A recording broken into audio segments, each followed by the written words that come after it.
Hi வாங்க palak mushroom செய்யலாம். இது ரொம்ப ஈஸி செய்கிறது, செம்ம டேஸ்ட்டாக இருக்கும். இதுக்கு ஒரு மிக்ஸி ஜாரில் கைப்பிடி அளவுக்கு கொத்தமல்லி, ஒரு 2லேருந்து 3 பச்சை மிளகா, சுடு தண்ணியில் போட்டு எடுத்த பாலக்கீரையை சேர்த்து நல்லா மைய அரைச்சி வச்சுக்கோங்க.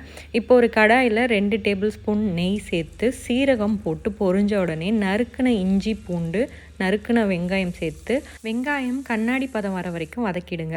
இப்போ நறுக்கின மஷ்ரூமை சேர்த்து நல்லா கலந்து விடுங்க. ஒரு 1லேருந்து 2 நிமிஷம் கலந்ததுக்கு அப்புறமா இதில் காஷ்மீரி ரெட் சில்லி பவுடர், கொஞ்சமாக மஞ்சள் பொடி, கொஞ்சமாக கரம் மசாலா சேர்த்து எல்லாம் மிக்ஸ் ஆகிற அளவுக்கு கலந்து விட்டு இந்த ஸ்டேஜ்லேயே தேவையான அளவுக்கு உப்பும் சேர்த்துக்கோங்க. உப்பு சேர்த்து கலந்து விட்டதுக்கப்புறமா அரைச்சி வச்சுருக்க இந்த பாலக் விழுதியும் நல்லா சேர்த்துக்கோங்க. அப்புறம் மிக்ஸி கழுவி அதில் இருக்க தண்ணியும் தேவையான அளவுக்கு சேர்த்து ஒரு கொதி வர அளவுக்கு இதை விட்டுருங்க. அது நல்லா கொதித்து வரணும். கொதித்து வந்ததுக்கப்புறமா இதில் நீங்கள் ஃப்ரெஷ் க்ரீம் இருந்தால் ஃப்ரெஷ் க்ரீம் சேர்த்துக்கலாம். என்கிட்ட ஃப்ரெஷ் க்ரீம் இல்லாததுனால நான் பால் மேலே படிகிறோம்ல ஏடு, அதை சேர்த்துக்கிறேன். ரெண்டுமே நல்ல டேஸ்ட்டாக தான் இருக்கும். இதை சுட சுட சப்பாத்தியோட சர்வ் பண்ணிங்கன்னா அவ்வளோ சூப்பராக இருக்கும். செஞ்சு பார்த்தீங்கன்னா எப்படி இருந்ததுன்னு கமெண்ட்டில் மறக்காமல் சொல்லுங்கள்.